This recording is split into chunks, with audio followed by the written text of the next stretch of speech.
सजा और सख्त करनी होगी ताकि वो जुर्म को रोकने का एक जरिया बन सके। पर फिलहाल जो रेप लॉज हैं वो भी काफी सख्त हैं। कानून से क्या होता है? खामियां तो हमारी कानून व्यवस्था में ही है।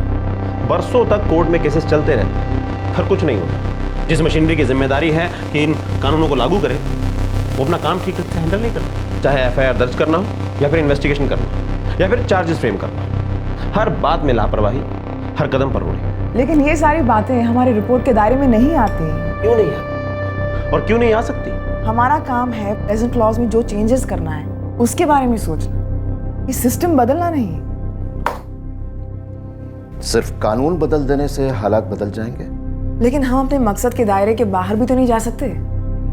हमारा काम है रेप से जुड़े कानून में जरूरी बदलाव लाना। प्रशासन भी यही चाहता है हमसे। आम आदमी भी यही चाहता है। उसका जो गुस्सा है वो इसी बदलाव की मांग कर रहा है। हमारा गुस्सा, हमारे आंदोलन, सबका मकसद है जो आज अभी हो रहा है उसे रोको, उस पर रिएक्ट करो। जब तक हादसा याद रहता है जोश बरकरार रहता है। दरअसल हमें परमानेंट नहीं, इंस्टेंट सोल्यूशन चाहिए। मुझे भी एक इंस्टेंट सोल्यूशन चाहिए। टॉयलेट जाकर आता हूं। लेकिन उनका नजरिया तो ठीक था, लेकिन द पॉइंट बीइंग 65 साल बीत चुके हैं,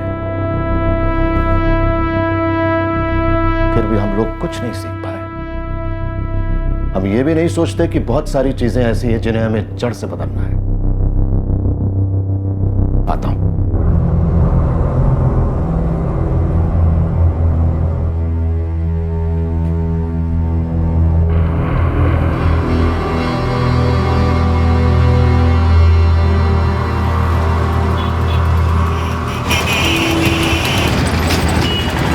सर, मुझे मिस रचना गुप्ता को क्रॉस एग्जामिन करना होगा क्योंकि प्रोसिक्यूशन के मुताबिक वो न सिर्फ इस जुर्म की शिकार हुई है बल्कि इस जुर्म की ओनली आई विटनेस भी है। अगर ऐसा कोई जुर्म हुआ हो तो मिस रचना गुप्ता कोर्ट में कब आ सकती है? सर, पहली बात तो ये है कि पीड़ित मिस रचना गुप्ता इस शहर में नहीं है। उनका पूरा परिवार नगरपुर में जाके रहने लगा। दूसरी महत्वपूर्ण बात यह है कि रचना की हालत कोर्ट में आने लायक नहीं। अब कैसी है उनकी हालत? सर, उनकी हालत बहुत बुरी है।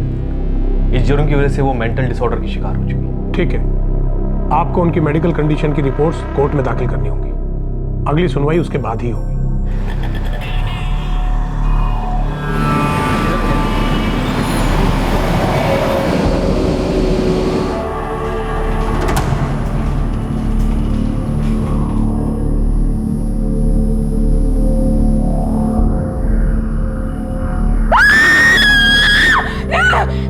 मेरे पास बना, दूर रहो मुझसे, मेरे गाँव मुझसे दूर रहो, दूर रहो मुझसे, मेरे पास बना, मेरे गाँव मुझसे दूर रहो, मेरे पास बना, मुझसे दूर रहो। रचना, दूर रहो, दूर, मेरे पास बना ना मेरे गाँव। रचना बाहर आओ। रचना, दूर रहो मुझसे, मेरे गाँव मुझसे दूर रहो। नहीं, हम तो फ्रेंड्स हैं ना? नहीं, हम थोड़ी ना कुछ बुरा करेंगे। रचना बाहर आओ। नहीं, मैंने कहा मंजू, जाओ जाके डॉक्टर को लेके आओ। नहीं, मुझे ले जाओ, कोई कुछ नहीं करेगा। मेरे पास बता रहा, मैंने कहा मेरे पास बता रहा। नहीं हाथ लगाऊंगी, लेकिन लेट जाओ रचना। कोई हाथ नहीं लगाएगा। चली जाओ यहाँ से, चली जाओ यहाँ से। Calm down, calm down, calm down, calm down, रचना, calm down, calm down, calm down, calm down. कोई कुछ नहीं करेगा, कोई तुम्हें हाथ नहीं लगाएगा। I promise. Now relax, Rachna, relax. Lie down. देखा, किसी ने हाथ नहीं लगाया। कोई कुछ नहीं करेगा। You okay? हर कोई मुझे छूने की कोशिश करता है, क्यों? मुझे अच्छा नहीं लगता। मैं उन्हें डांटूंगा, कोई कुछ नहीं करेगा। Sister, take care.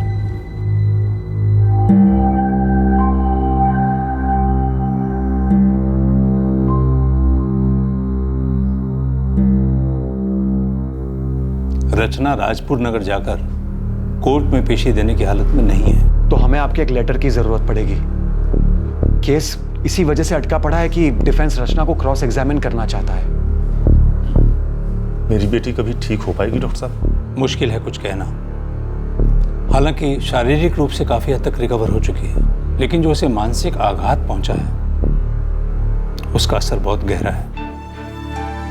मैं आपको रचना की मेडिकल कंडीशंस का लेटर दे देता हूं। Thank you.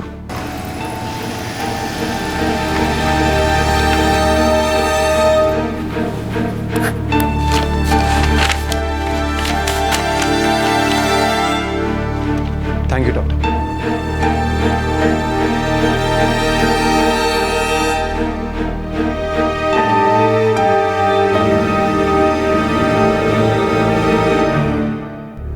रचना गुप्ता सन 2001 में 21 साल की थी। 4 सालों से वो सिर्फ अस्पतालों के चक्कर काट रही थी। 4 सालों से उसके केस की सुनवाई अदालत में चल रही थी। ये वारदात हुई 4 साल पहले सन 1997 में और कुछ ही घंटों में उसकी जिंदगी उलट गई।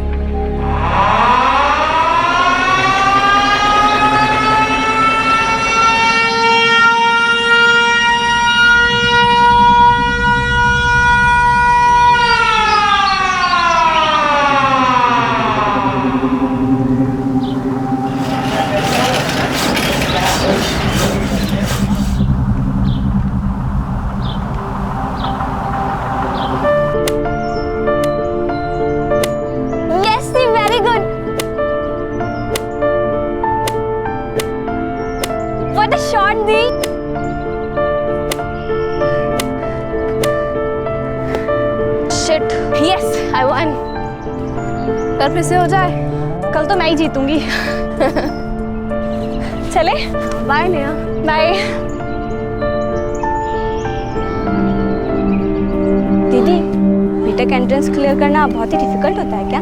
है तो, पर अगर एंट्रेंस क्लियर करना है तो मन लगा के पढ़ो। आप कॉन्फिडेंट हो ना कि आप एंट्रेंस पास कर लोगी?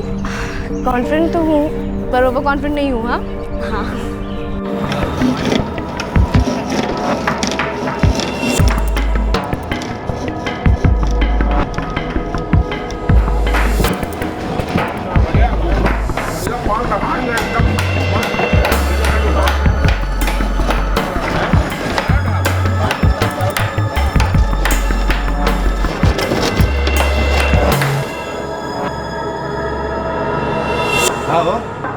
लो भैया, आ गई हमारे उजड़े चमन की बहार।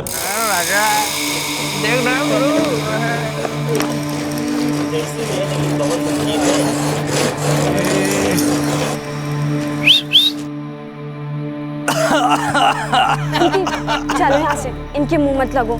यार जमीम, तू क्या बोलता है?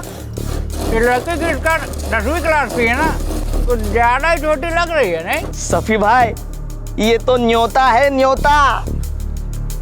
अरे हमें भी न्योता है कि नहीं भाई? हाँ, अपना ही घर समझो। अरे यार, एक कच्ची कली हम पे नजर ही नहीं डालती। अरे भैया, खुला न्योता है। अब का तुम्हें बुलाया और कहा गोदी में बिठा के आओ शिवा। अरे भैया, खुद भी कुछ करो, तभी तो मजा है मेहमान नवाजी का। हाय हाय, ऐसी तीखी नजरों से देखती है, कलेजा चीर देती है। कसम से बता रहे हैं भैया।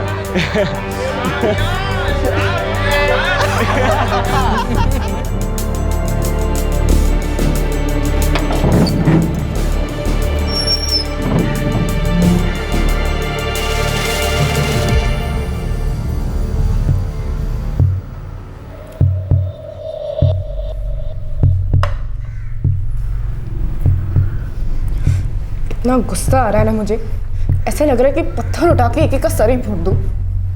दीदी, ऐसे लोगों के मुंह लग के क्या फायदा?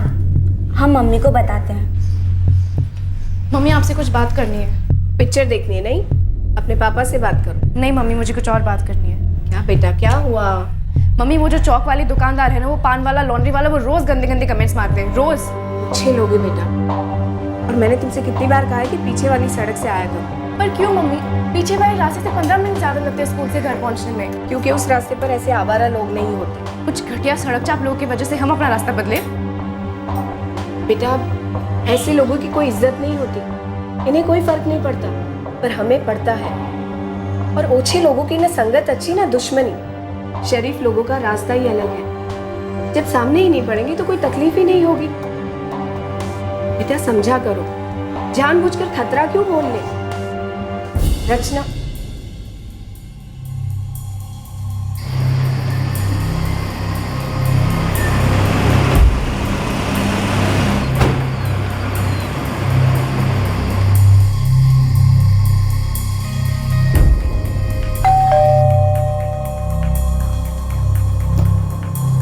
तैयारी कैसी चल रही है एग्जाम की?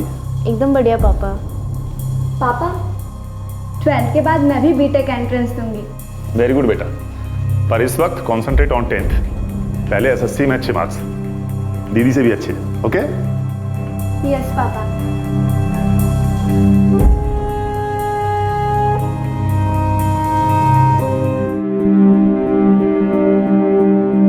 वक्त कितनी जल्दी गुजरता है ना। दोनों बेटियां जवान हो गई। आपके लिए जल्दी से वक्त बीता होगा, पर मेरी तो आंखों के सामने पल पल बड़ी हुई है दोनों। तुम खुशकिस्मत हो, हर पल करीब से देखा है। मैं तो काम में बिजी, सिर्फ शाम को या संडे को वक्त दे पाता हूँ। और अब तो रचना जल्दी हॉस्टल भी चली जाएगी। सोचकर अच्छा लगता है, पर डर भी लगता है कि इतने बड़े शहर में वो अकेले कैसे रह पाएगी। मेरी बेटी है वो, उसे कम मत समझना।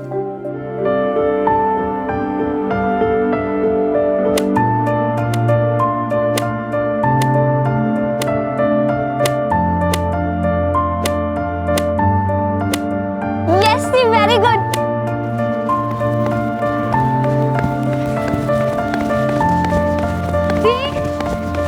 मैं नहीं भाग सकती अब।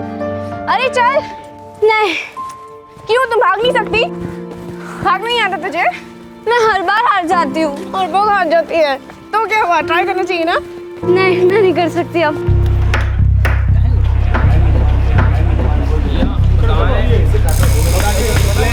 जो आ गई भाई, तुम लोगों की उजड़े चमन की बहार।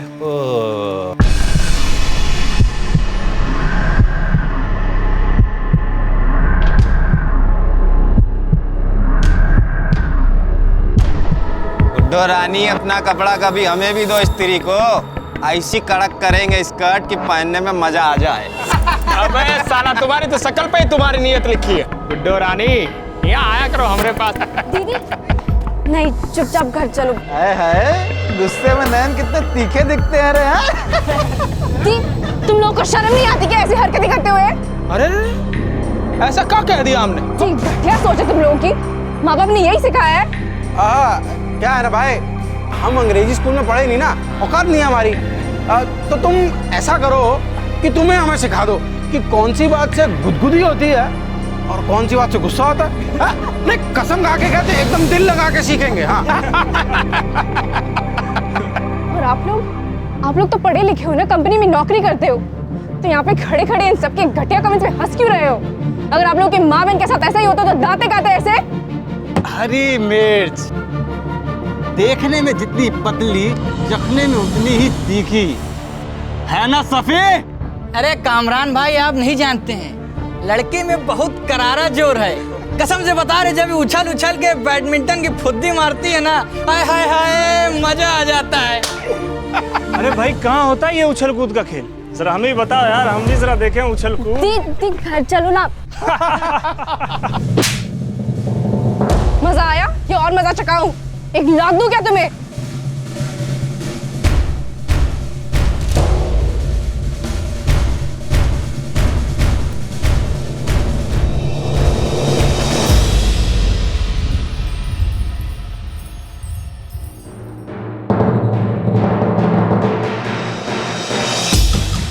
बेबी जी, आप यहाँ से जाओ, नहीं तो बवाल हो जाएगा। अपनी बहन को यहाँ से जल्दी लेके जाओ। दी चलो। देखो भाई, पीके एडवाइस दे रहे हैं, छोड़ दे ये सब। बड़े अफसर की बेटी है। लड़की के तेवर भी बड़े हैं और अच्छे भी।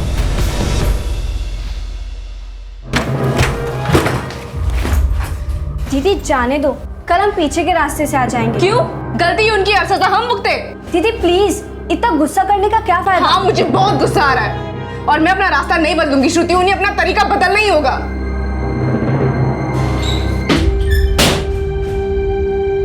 क्या हुआ? कुछ नहीं मम्मी।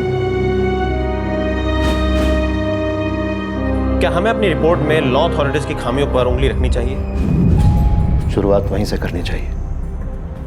नहीं, हमारा दायरा तय है।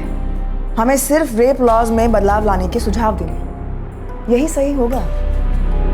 सही गलत दायरे, हम कब इन सब चीजों से ऊपर उठेंगे? रेप की वारदात के बाद उसका पोस्टमार्टम, कब इन्हीं चीजों तक सीमित रहेंगे? हम कब ये समझेंगे कि वक्त के साथ और आने वाले वक्त के हिसाब से हमें बदलना पड़ेगा? मेरे ख्याल से हमें मौजूदा रेप लॉज की स्टडी करके उन्हें और मजबूत बनाने के सुझाव देने चाहिए। मेरे ख्याल से सबसे ज्यादा इंपॉर्टेंट है सिक्योरिटी।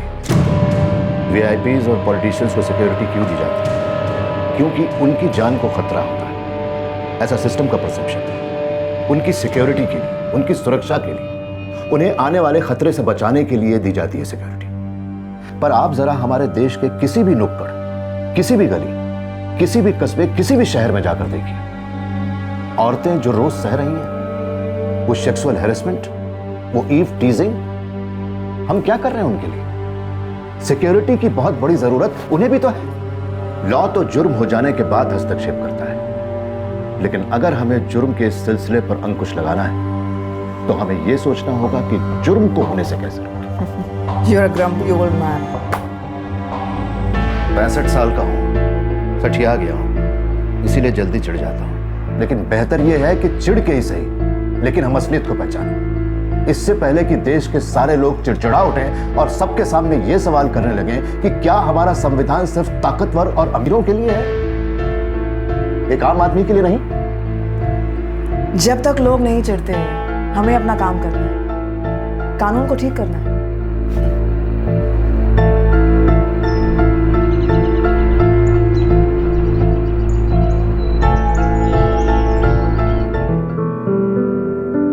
अरे दीदी, वो हाथी चलना था ना। नहीं नहीं रुक, पापा के फेस पे स्माइल तो देख। कुछ तो चाल चलने के बारे में सोच रहे। क्यों पापा, सब समझती हूँ मैं। ये तो गलत है। हाँ, तुम दोनों हमेशा एक साथ मिलकर मेरे खिलाफ खेलती हो, ये तो नाइंसाफी है। हाँ, नाइंसाफी तो होगी, पर अब ना आप अपना वजीर बचाइए। वाह दीदी,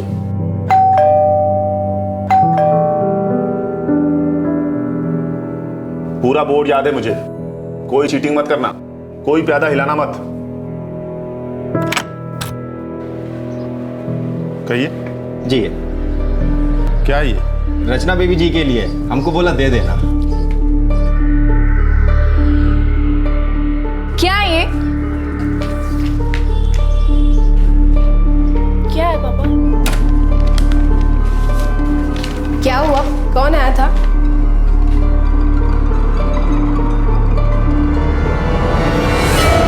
ये कृष्णा कौन है?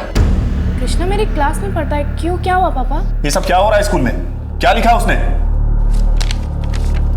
रचना डार्लिंग, तू बहुत सेक्सी लगती है। जब तू चलती है, तेरी उड़ती स्कर्ट देखकर मेरा दिल भी ऊपर नीचे होता है।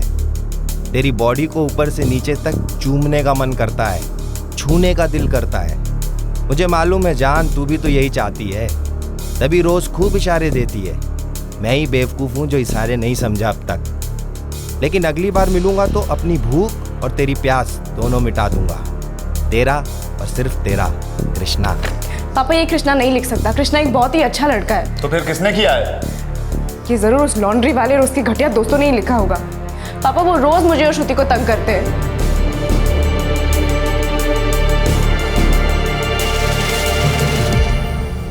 सुनीता, रचना के साथ ये सब हो रहा था और तुमने मुझे बताया तक नहीं? जाहिल लोग हैं। आती जाती लड़की हो या 2 बच्चों की माँ, इन बदमाशों पर कोई कैसे लगाम लगाए? तो सब सहते रहे? उन्हें सबक सिखाना होगा। ऐसा चुपचाप तो नहीं बैठ सकते।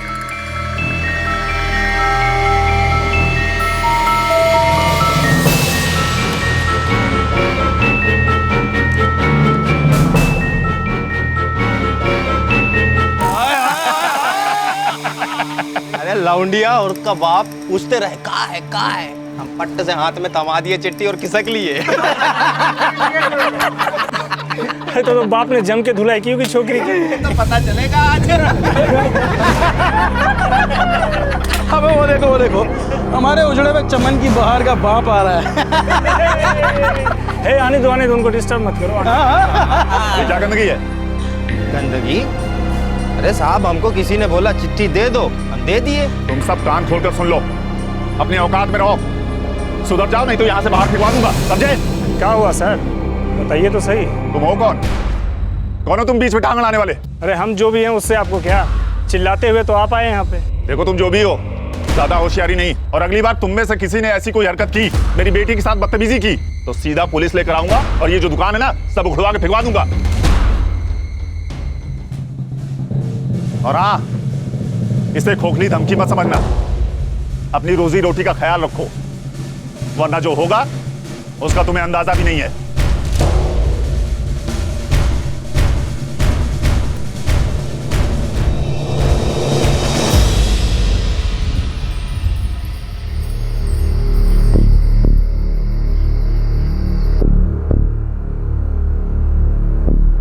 तुम तीनों एक बात काट बांध लो, ऐसे मामलों में चुप रहना ठीक नहीं है। अगली बार ऐसा कुछ हुआ तो सबसे पहले मुझे पता चलना चाहिए। आपको क्या लगता है पुलिस को इन गुंडे मवालियों के बारे में पता नहीं होगा? होगा पता सुनीता, लेकिन इसका मतलब ये नहीं कि हम चुपचाप बर्दाश्त करते रहें। कैसी बात कर रहे हैं आप? घूस देते हैं ये लोग, पुलिस से लेकर म्युनिसिपैलिटी तक सबको। इनके खिलाफ कोई भी हाथ नहीं उठा सकता। मम्मी, हमारे देश में डेमोक्रेसी है, कोई गुंडा राज नहीं।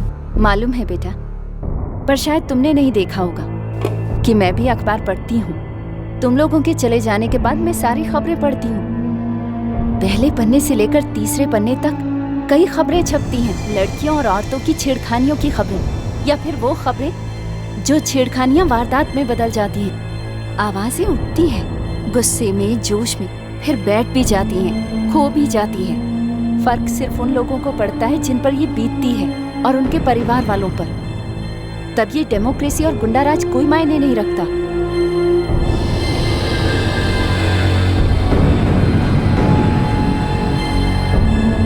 सर, ये मेडिकल रिपोर्ट है।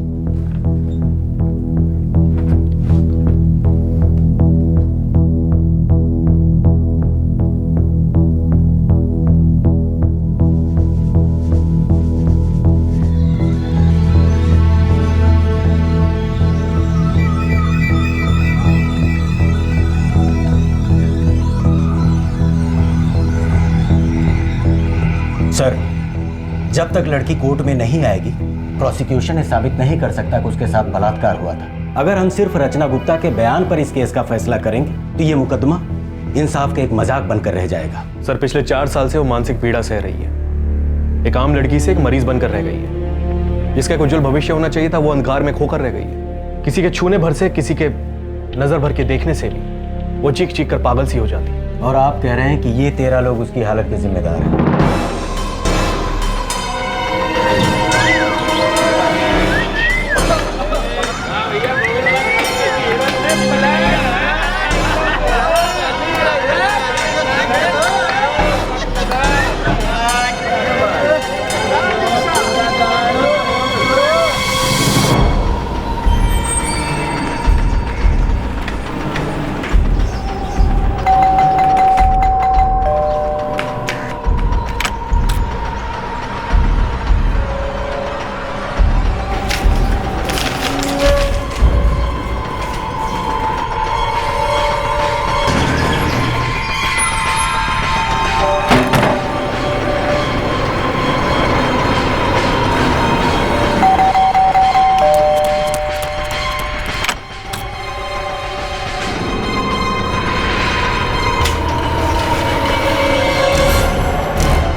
मेरी वार्निंग का इन लोगों पर जरा भी असर नहीं हुआ। इनकी शर्मनाक हरकतें अभी भी जारी है। मेरी बेटियों को रोज बुरी तरह से तंग करते हैं। और मेरी बेटी ही क्यों, ऐसी ही न जाने कितनी लड़कियां और औरतें होंगी जो इन गुंडों से परेशान होंगी, आप तक आने की हिम्मत नहीं करती होंगी। इन गुंडों पर रोक लगाना जरूरी है, इससे पहले कि ये कोई संगीन वारदात कर बैठे, उन पर एक्शन लेना जरूरी है। आप फिक्र मत कीजिए सर, हम एक्शन भी ले लेंगे।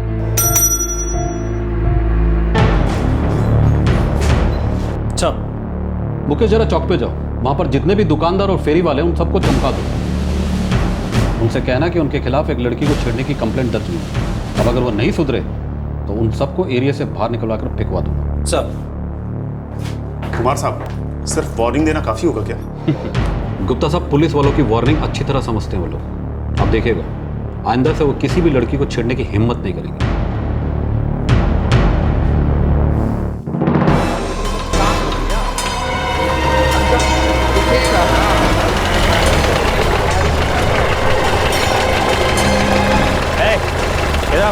जल्दी।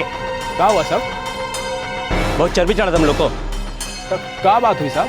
लगाए पिछवाड़े पे डंडा। क्या हुआ साहब? पर साहब हुआ का? कमीनों, तुम लोग का शिकायत दर्ज हुआ थाने में। शिकायत?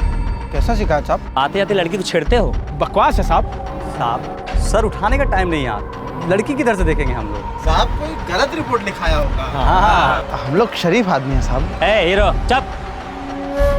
अभी एक बात साफ साफ समझ लो, अभी सिर्फ वार्निंग दे रहे हैं। दोबारा अगर शिकायत आई ना तो सबके दुकान पे लगाएंगे सरकारी ताला, समझे? चलो।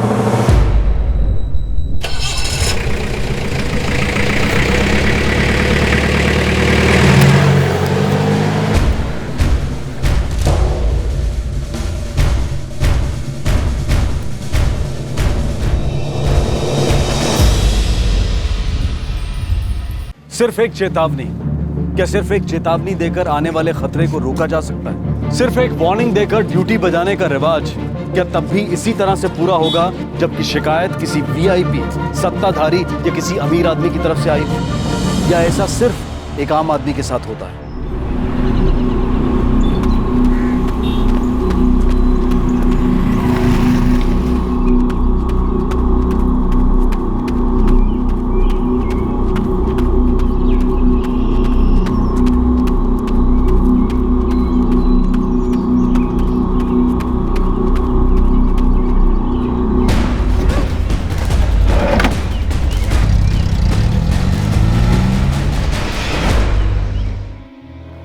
लगभग 90% लोगों का यह मानना है कि बलात्कारियों को मौत की सजा ही मिलनी चाहिए। रेयरेस्ट ऑफ रेयर कैटेगरी में भी ये सजा दी जा सकती है। कुछ लोग तो केमिकल कास्ट्रेशन के हक में भी आवाज उठा रहे हैं। मेरे ख्याल से डेथ पेनल्टी ही जुर्म रोकने में कारगर होगा।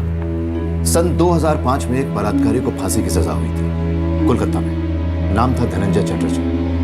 बलात्कार रोके उसको? मतलब आप नहीं मानते कि यह सजा जुर्म रोकने में सफल होगी? ज्यादा ट्रैफिक सिग्नल लगाने से ट्रैफिक रूल्स तोड़ने वालों को फर्क पड़ेगा, ऐसा जरूरी तो नहीं। मैं सिर्फ यही कहना चाहता हूं। मेरे नजरिए से अगर जुर्म को रोकना है तो उसकी जड़ पर प्रहार करना पड़ेगा। और ऐसे जुर्म की शुरुआत होती है लड़कियों के साथ छेड़छाड़, उनका पीछा करना, उन्हें सताना, स्टॉकिंग वगैरह वगैरह। जब भी ये जुर्म पहली बार अपना सर उठाता है, इसे वहीं पर रोक देना चाहिए।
रामेश्वर गुप्ता आप हैं? जी हाँ।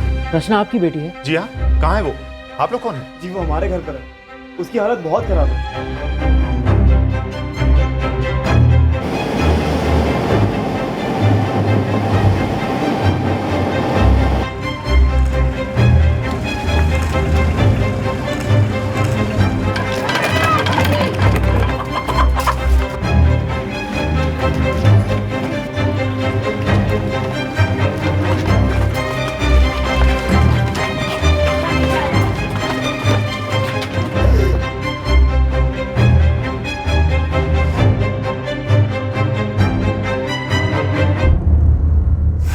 गुंडों पर रोक लगाना जरूरी है, इससे पहले कि ये कोई संगीन वारदात कर बैठे।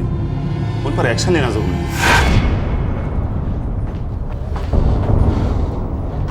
गुप्ता साहब, आपकी बेटी हो?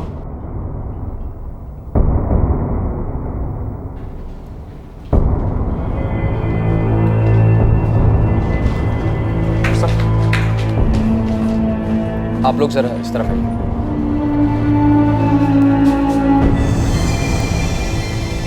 देखिए, लड़की अभी सदमे में है, उसके साथ बलात्कार हुआ है। गैंग रेप, जानवरों की तरह नोचा है लड़की को, बुरी हालत है अभी उसकी।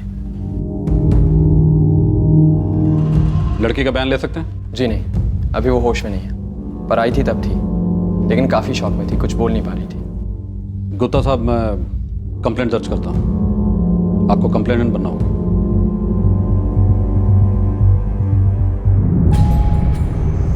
आई एग्री, हमें हरासमेंट के केसेस में कड़ी से कड़ी सजा देने पर जोर डालना चाहिए। लेकिन यदि बदले की भावना में झूठी कंप्लेंट होने लगे तो अनगिनत कंप्लेंट्स आएंगी और ये जानना मुश्किल हो जाएगा कि कौन सी जेन्युइन है और कौन सी झूठी ना।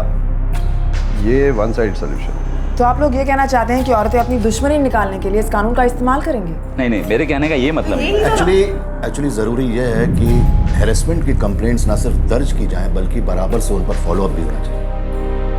असली समस्या फॉलोअप की, क्या ये सच्चाई नहीं है कि हम आज तक ऐसा माहौल नहीं बना पाए जिसमें कोई हैरेसमेंट की शिकार लड़की किसी भी पुलिस स्टेशन में जाकर अपनी कंप्लेंट दर्ज करवा सके बिना इस डर के कि उंगलियां उस पर ही उठेंगी?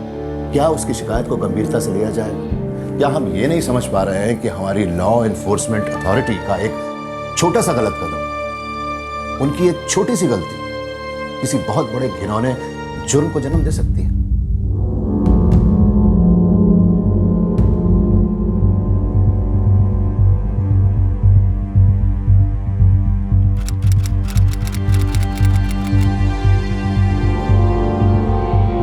शाम को 5, साढ़े 5 बजे वो घर से बाहर जॉगिंग के लिए निकली थी, फिर वापस नहीं आई। फिर आपने उसे हर जगह ढूंढा? जी हाँ,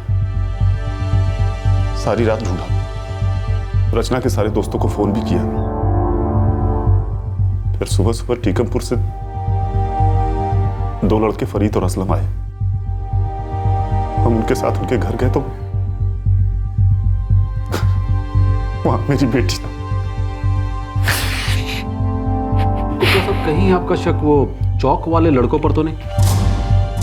जी हाँ, और अगर आपको याद होगा तो मैं पहले भी आपके पास उनकी शिकायत लेकर आया था, कहा था सख्त एक्शन लीजिए। हमने उन लौंडों को वार्निंग दी थी गुप्ता साहब। जांच करनी पड़ेगी, पता करना पड़ेगा कि इस कांड में उन लोगों का हाथ है कि नहीं। फरीद और असलम की माँ ने आपको बताया कि आपकी बेटी सुबह सुबह उनके घर पे गई थी? जी। कितने बजे? कह रहे थे बाहर अंधेरा था, सुबह के 4, साढ़े 4 बजे होंगे।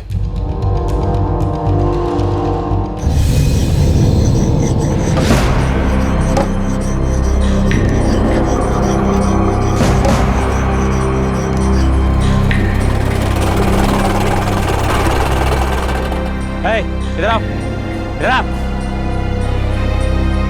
इधर आओ, जल्दी। क्या हुआ साहब? कल रात को कहाँ थे तुम लोग? घर पे साहब। घर कहाँ पे बे? सब जयराम कॉलोनी के पीछे दुर्गा नगर साहब। तू कहाँ रहता है? साहब तीकमपुर बस्ती साहब। वो लड़की वहीं मिली थी ना? हाँ जी। कल रात को क्या किया था तूने उस लड़की के साथ? कौन सी लड़की साहब? साहब मैं तो अपने घर पे था साहब। पिछवाड़े डंडा पड़ेगा ना तो सच बोलेगा। मैं उस लड़की की बात कर रहा हूँ जिसको तुम लोग आते जाते छेड़ा करते थे। साहब आप आके हमें वार्निंग दिए थे, उसके बाद तो हम उस लड़की की तरफ आंख उठाकर भी नहीं देखते थे। तू कहाँ रहता है? सब दुर्गा नगर। और ये पान वाला किधर है? सब वो आया नहीं। वो लड़की रचना गुप्ता, बहुत नाजुक हालत है उसकी। शाम होने तक थाने आकर कांड करने वालों के नाम बता देना, वरना फिर जो कांड होगा बर्दाश्त नहीं कर पाओगे।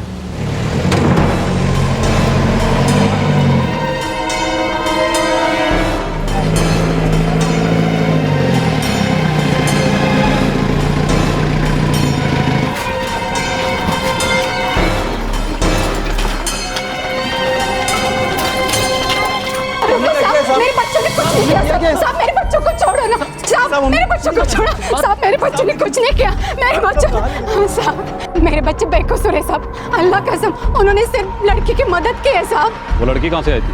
हमें कैसे पता होगा साहब? दरवाज़ा खटखटाने की आवाज़ आई थी, दरवाज़ा खोला तो लड़की सामने थी साहब, हमें नहीं पता लड़की कहाँ से आई थी। सर इस बस्ती के पीछे एक जंगल है, शायद वहाँ से आई होगी। तुम दोनों को भी हमारे साथ चलना होगा। साहब मेरे बच्चे बेकसूर है साहब, उन्होंने कुछ नहीं किया साहब, बस उन्होंने लड़के के बाप को इत्तला दी साहब। अगर ये बेकसूर हैं तो आपको डरने की जरूरत नहीं है। मेरे बच्चे लेके चलो। मेरे बच्चों को कहाँ लेके जा रहे हो? मेरे बच्चों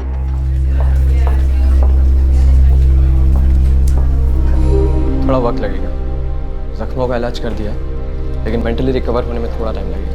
पत्थर जैसा चेहरा हो गया डॉक्टर साहब, कुछ भी नहीं बोली है अभी तक। जानता हूँ सदमे में है, उसे काउंसलिंग की ज़रूरत है। हॉस्पिटल की काउंसलर शाम को आएंगी, मैं उन्हें रचना से मिलने के लिए कहता हूँ। बेटा कुछ नहीं हुआ है, बेटा सब ठीक है, बेटा कुछ नहीं हुआ है। दीदी क्या हुआ? आप हटिए साइड, फिरोजिश लेके आओ जल्दी। बेटी क्या हुआ?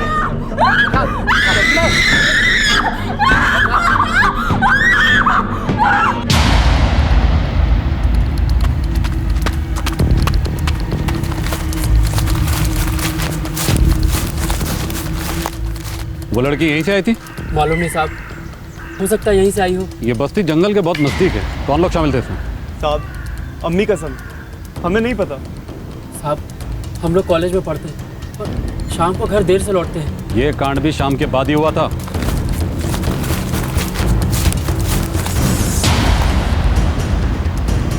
सर इधर कुछ कपड़े मिले हैं, शायद लड़की के लगते हैं।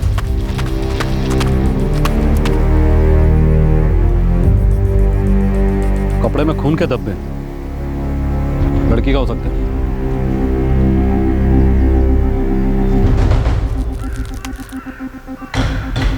तुम दोनों को थाने में आना होगा बयान देने के लिए। साहब हमने तो इंसानियत के नाते लड़की की मदद की और क्या किया क्या नहीं किया ये हम पता लगा लेंगे।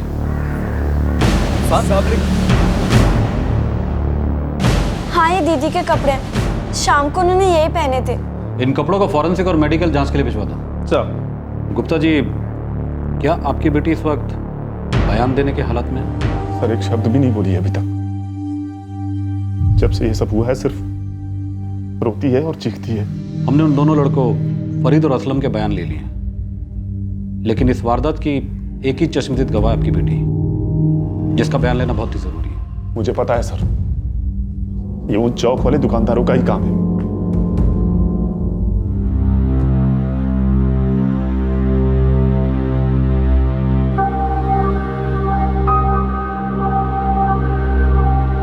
रचना, जो हुआ गलत हुआ, बहुत गलत हुआ, और मैं जानती हूँ अभी इसको हुए बहुत टाइम भी नहीं हुआ है, लेकिन अगर तुम हमसे बात नहीं करोगी तो हमें पता कैसे चलेगा कि इस सब का जिम्मेदार कौन है?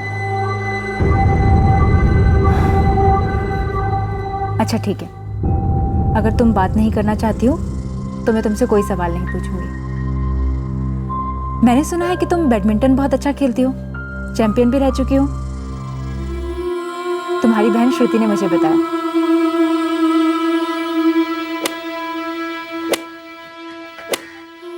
और मैंने ये भी सुना है कि तुम पढ़ाई में भी बहुत अच्छी हो। तुम बीटेक की तैयारी कर रही थी ना?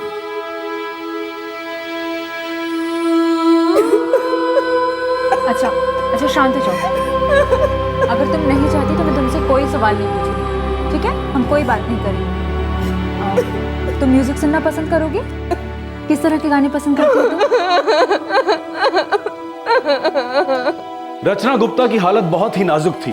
उसके साथ जो हुआ, उस वहशी जुर्म की खबर आग की तरह फैलने लगी। अखबारों की सुर्खियों में इस खबर को देखकर लोगों में धीरे धीरे गुस्सा बढ़ने लगा। लोग सड़कों पर उतर आए और दोषियों को सजा दिलवाने की मांग करने लगे। उनके गुस्से को काबू में लाना पुलिस और प्रशासन दोनों के लिए बेहद मुश्किल होता जा रहा था। शहर में कर्फ्यू लगा दिया गया है। नागरिकों से निवेदन है कि वे अपने घरों से बाहर ना निकले। शहर में कर्फ्यू लगा दिया गया है। नागरिकों से निवेदन है कि वे अपने घरों से बाहर ना निकले।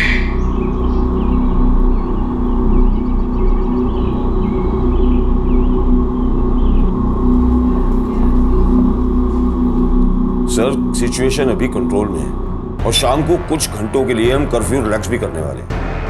नहीं सर, अभी तक किसी को गिरफ्तार नहीं किया हमने। लड़की का बयान नहीं है सर हमारे पास, और ऐसे ही किसी को गिरफ्तार करके हम माहौल को और नहीं बिगाड़ना चाहते सर। मैं मामले की गंभीरता को समझ रहा हूं सर। इन्वेस्टिगेटिंग ऑफिसर को जैसे ही इस जुर्म में शामिल किसी एक आदमी का ही पता चलता है, मैं फौरन उन पर एक्शन करूंगा।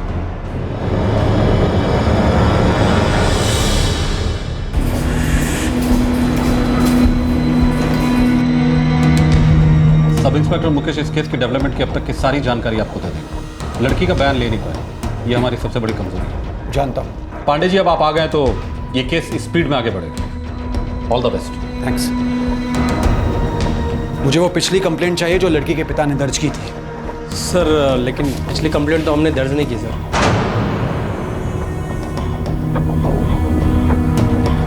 ठीक है, चौक के सारे दुकान वालों को हिरासत में ले लो। जिन जिन की भी दुकान है, सबके सब मुझे 1 घंटे में यहां चाहिए। सर, इस केस के इन्वेस्टिगेटिंग ऑफिसर को मैंने बदला गया। मेरी बानी है। ये केस कितना सेंसिटिव है जानते हो? पूरा शहर गुस्से से उफन रहा है। लेकिन उसका शिकार मैं बन रहा हूं सर। रेहान, इसे पर्सनल मत लो, बात को समझने की कोशिश करो। ये तुम्हारे भले के लिए है। Yes sir, I understand.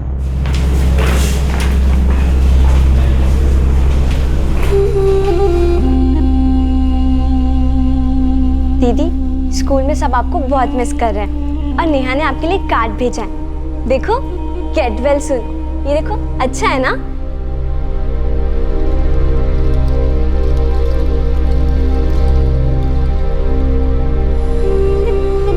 दीदी, मेरे साथ चेस खेलोगी? वैसे मुझे पता है हारना तो मुझे ही है। अब मैं चौक के रास्ते से नहीं आती हूँ। वैसे भी सब दुकानें बंद हो चुकी हैं। पुलिस ने उन सबको अरेस्ट कर लिया।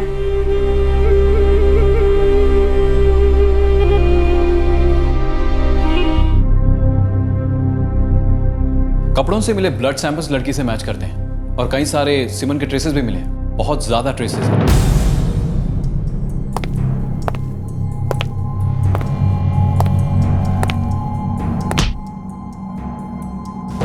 मुझे सबके नाम चाहिए, सबके नाम। तुम में से कोई एक भी अगर बकेगा ना तो मेरे लिए काफी है। और ये किसी एक का मुंह खुलवाने के लिए मैं किसी भी हद तक जा सकता हूं, और मेरा यकीन मानो, किसी भी हद तक। और तुम लोगों को मेरी इस हद का अंदाजा नहीं है। इसीलिए आपस में तय कर लो कि पहले कौन बकेगा।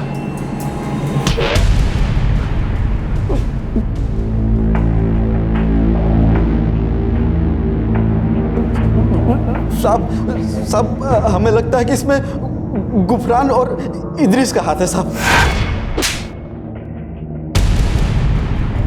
साहब, हादसे की अगली शाम अप्रोच पानवाड़ी की दुकान पे आया था साहब। वो शमीम को कुछ बोल रहा था साहब। मैंने सुना था साहब।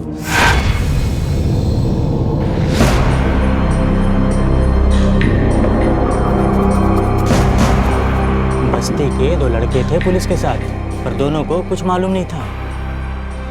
लड़की भी कुछ बोल नहीं पा रही, ऐसा मैंने सुना है। अच्छा है। यह अफरोज गुफरान का लंगोटिया है, जो इदरिस का दोस्त है।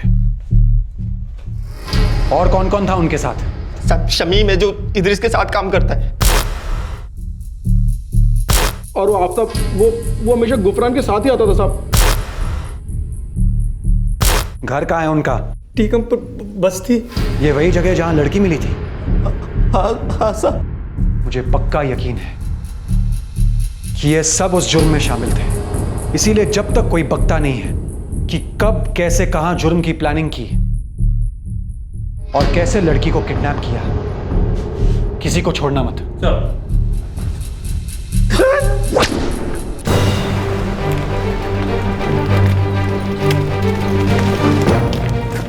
सवेरा गुफरान का घर।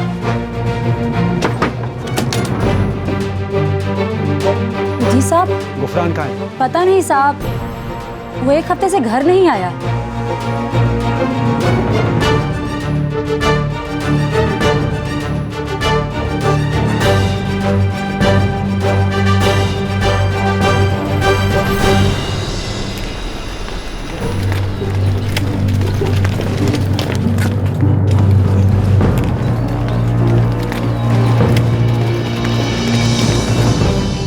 ये घर है।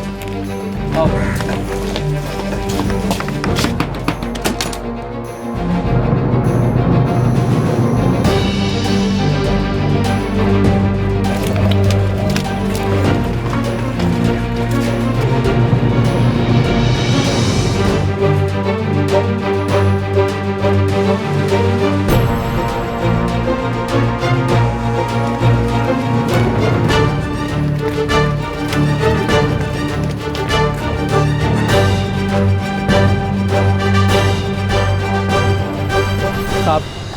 साहब पूरी बस्ती चाहती है वो लोग पकड़े जाएं।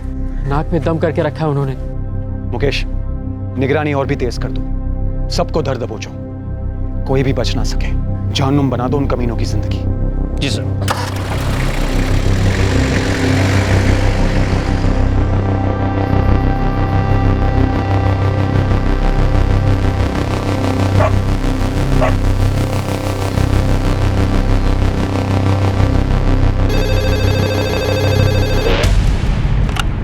हेलो साहब, फरीद बोल रहा हूँ। बोल। साहब इदरिस घर पे आया है।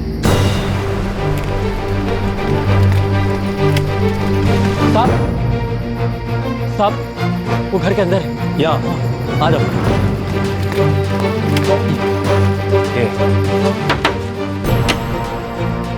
क्या हुआ साहब? क्या हुआ साहब? पकड़ो इसको। कुछ नहीं किया साहब। छोड़ दो मेरे आदमी को साहब।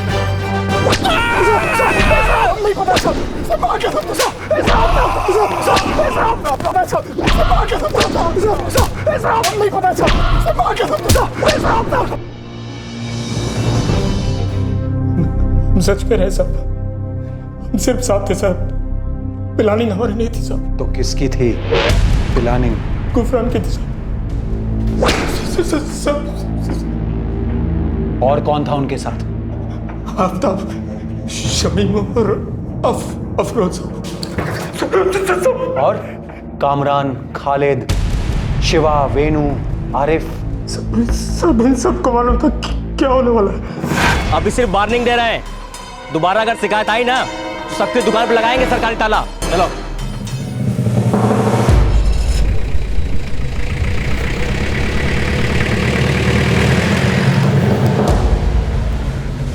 एक लौंडी साली सबको उंगली करके चली गई, सबकी इज्जत का कचरा कर रही हो। छोटी स्कर्ट पहन के फुदकती है और इल्जाम हम पे लगाती है।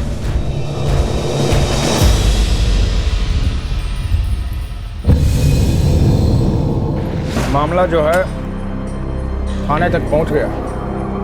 तो डरते हैं क्या? ऐसा झटका देंगे ना कि लड़की भी रोएगी जिंदगी भर, उसका बाप भी।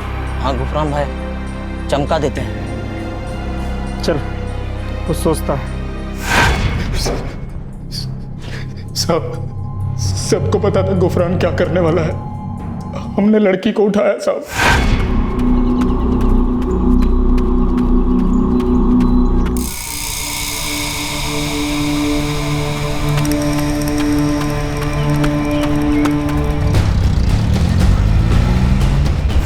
जंगल में लेके गए साहब, टिकमपुर बस्ती के पीछे वाले जंगल में। इस कांड में गुफरान, अफरोज, आफताब, शमीम, तुम 5 ही थे?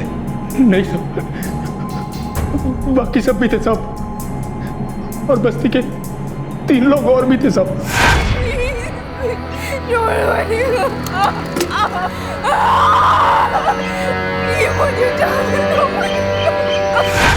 नाम बोलो। आकाश, नवीन और सोहेल थे साहब।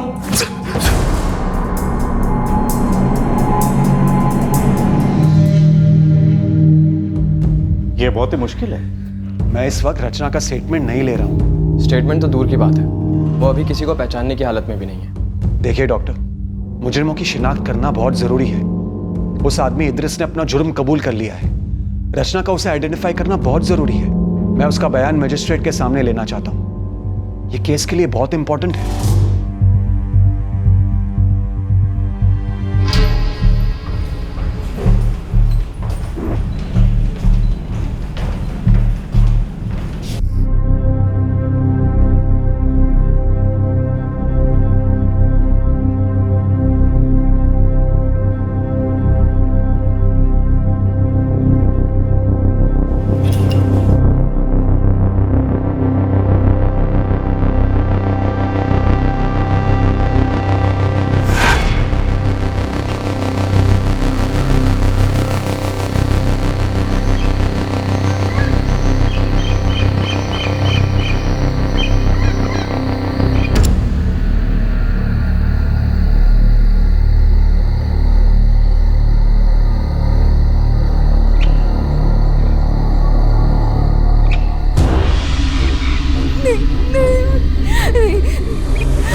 इससे ज्यादा नहीं, तब तक नहीं जब तक कि पूरी तरह ठीक नहीं हो जाती, नहीं तो इनकी सेहत पे बुरा असर पड़ेगा। मैं समझ सकता हूँ।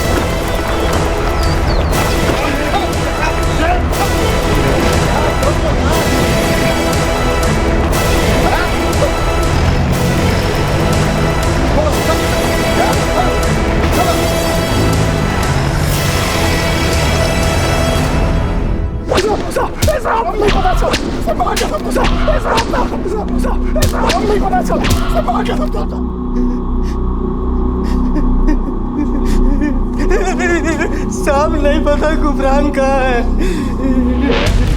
साहब हमें नहीं मालूम साहब, वो इद्रिस का दोस्त है साहब, हमारी जान पहचान थी बस, और कुछ नहीं साहब।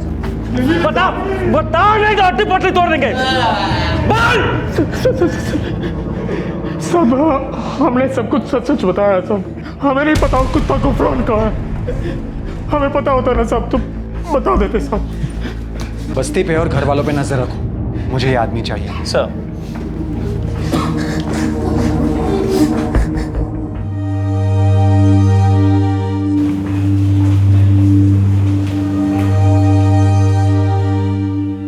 जितना हो सके उतना ही बताना। अगर थक जाओ या मन ना करे कुछ कहने का तो रुक जाना, लेट जाना। मैं यहीं पर हूं, ठीक है? देखो रचना, हमने आज तक तुम्हारा इंतजार किया है और तुम्हारे ठीक हो जाने तक भी करेंगे। इसीलिए आज जितना हो सके हमें बस उतना बता दो। मुझे पता ही नहीं चला किसका हाथ था जिसने मेरे चेहरे को रुमाल से ढक दिया।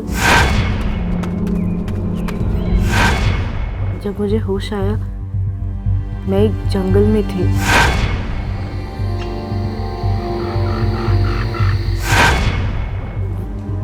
आदमी थे, मुझे नहीं पता कितने थे, वो सब मुझे देख रहे थे। टॉर्च की रोशनी से मैंने एक का चेहरा देखा, उसके हाथ में एक टॉर्च था।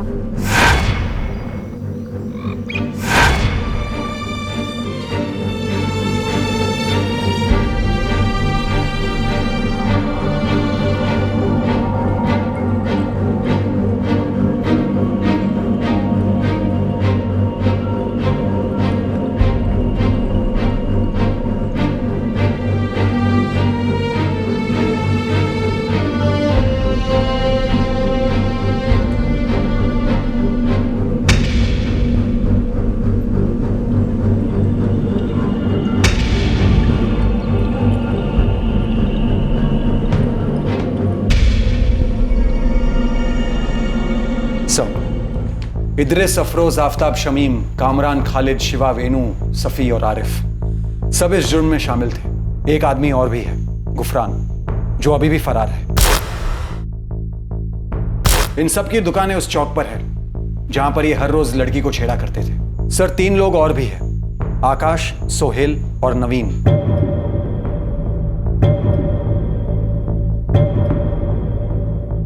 तीनों तिकमपुर बस्ती के हैं। ये लोग उस रास्ते से गुजर रहे थे जिस वक्त ये कांड हो रहा था, और ये लोग भी शामिल हो गए।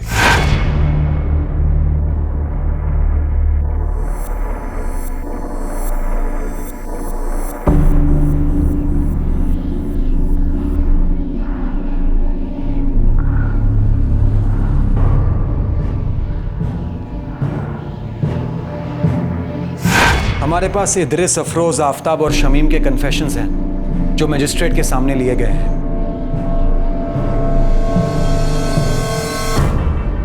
यह है विक्टिम रचना गुप्ता का पहला बयान, जो 18 जून 1997 को राजपुर नगर जनरल हॉस्पिटल में लिया गया है। रचना इस जुर्म की एकलौती चश्मदीद गवाह है। और 30 जून को वो लोग यहां से शिफ्ट हो गए? जी सर, 30 जून को रचना अपने परिवार के साथ राजपुर नगर से नगरपुर चली गई, जहां उसके पिता ने तबादला लिया था।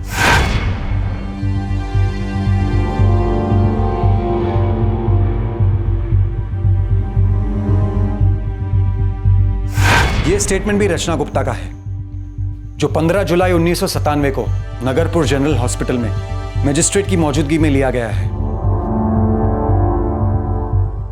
चार्जशीट रेडी करो और कोर्ट में फाइल करो। सब thank you sir.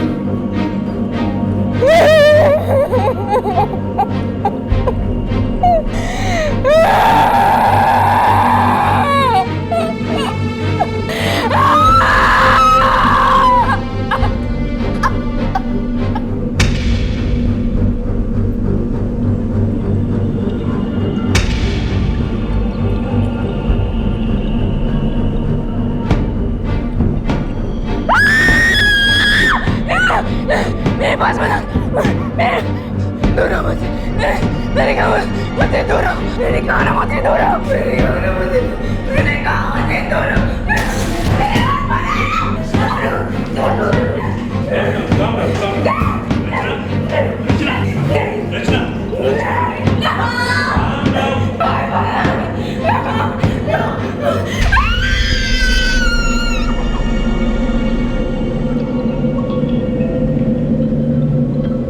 Chargesheet file की गई, सुनवाई शुरू हो गई, लेकिन रचना की हालत में कोई सुधार नहीं हुआ। शारीरिक तौर पर तो वो ठीक हो चुकी थी, लेकिन मानसिक सदमे से वो उबर नहीं पाई। इस जुर्म ने रचना को पूरी तरह से तोड़ दिया था। सिर्फ उसे ही नहीं, बल्कि उसके परिवार को भी, जो हर हाल में रचना के साथ रहा था। हर वक्त इसी आशा में, इसी उम्मीद में कि उनकी रचना एक दिन पूरी तरह से ठीक हो जाएगी और इस सदमे से बाहर आ जाएगी। सन 2003 में केस का फैसला सुनाया गया, जुर्म होने के 6 साल बाद।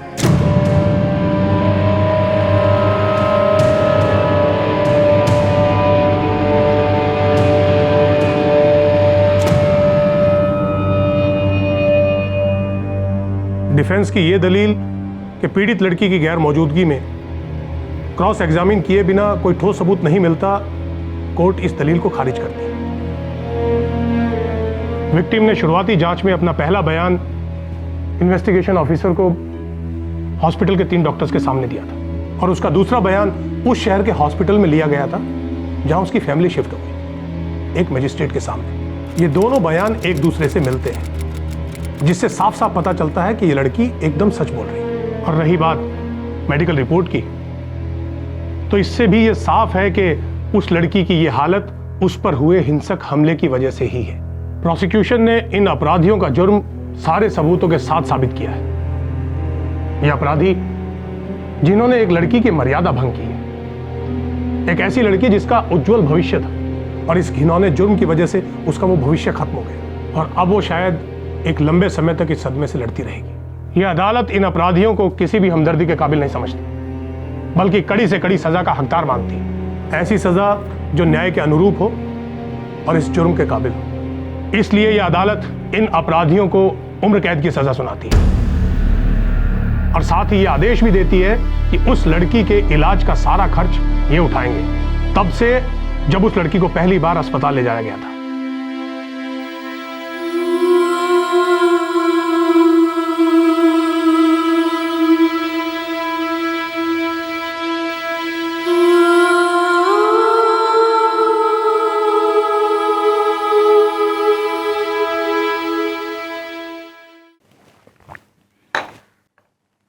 सर एक सवाल है, हो सकता है आपको अजीब सा लगे, लेकिन ऑनेस्टली पूछना चाहता हूँ। पूछिए। क्या सचमुच कुछ बदलेगा? वाकई कभी कुछ बदलना ही पड़ेगा। Enough is enough. Enough is enough. अगर हम ये समझ सकें, ये रियलाइज कर सकें कि कितनी बड़ी और गहरी ट्रेजेडी है जो हम अपने देश को विरासत में दे रहे हैं, और वो ट्रेजेडी ये है कि हम जुर्म को रोकने वाले तरीकों को अपनाने की जरूरत को नहीं समझ रहे। जरूरत है कि हम अपने कल की गलतियों से कुछ सीखें, जो सीखा है उस पर अमल करें। झटपट गुस्सा और इंस्टेंट सॉल्यूशंस को ढूंढने की हमारी आदत में हम ये भूलते जा रहे हैं कि जितना जरूरी कानून में बदलाव लाना है, उतना ही जरूरी है कानून का पालन करने वाली निचली संस्थाओं पर अपनी पकड़ को मजबूत करना। समस्या का समाधान सतह पर नहीं, सिर्फ कीबोर्ड से टच स्क्रीन और टच स्क्रीन से स्मार्टफोन्स आने पर समस्या हल नहीं होती। जरूरी है समझना कि अब सचमुच बहुत हो चुका। ऐसे जुर्मों की वजह से हम अपने देश के मासूम, होनहार और युवा जिंदगियों को अब और नहीं खो सकते।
सन 2009 में रचना गुप्ता का देहांत हो गया।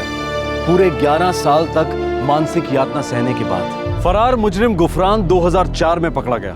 6 साल तक उस पर मुकदमा चला और सन 2010 में उसे भी उम्र कैद की सजा दी गई। शहर छोटे हो या बड़े, सड़कें चौड़ी हो या सकरी, लेकिन हर मोहल्ले, हर मोड़, हर नुक्कड़ से गुजरते हुए क्या औरतें और लड़कियां अपने आप को सुरक्षित महसूस करती हैं? हर आम आदमी, हर सोसाइटी, हर कॉलोनी, हर अथॉरिटी ये बात अच्छी तरह से जानती है कि गली के किस मोड़ पर कहां असामाजिक तत्व मौजूद हैं। इसका मतलब ये नहीं कि हम अपने आसपास के हर इंसान को शक की नजर से देखें, या फिर ये कि मोड़ पर खड़ा हर इंसान मुजरिम है, खतरनाक है। लेकिन इतनी सतर्कता, इतनी अलर्टनेस जरूरी है कि किसी अनहोनी को रोका जा सके, जुर्म को होने से पहले ही रोका जा सके। हर जुर्म कुछ ऐसे हालात, कुछ ऐसी स्थितियां सामने लेकर आता है जो शायद हम सब ने कभी ना कभी नजरअंदाज की होंगी। क्या हम उनसे कुछ सीख सकते हैं? क्या हम उस सीख को अमल में ला सकते हैं? क्या हमें तबाह कर देने वाली इन त्रासदियों के दर्दनाक सिलसिले को रोकने का कोई और भी तरीका है? आपसे फिर मुलाकात होगी क्राइम पेट्रोल दस्तक में एक और नए केस के साथ। क्राइम पेट्रोल के और भी दिलचस्प कहानी देखने के लिए हमारे चैनल को सब्सक्राइब करें और बेल आइकॉन दबाना न भूलें।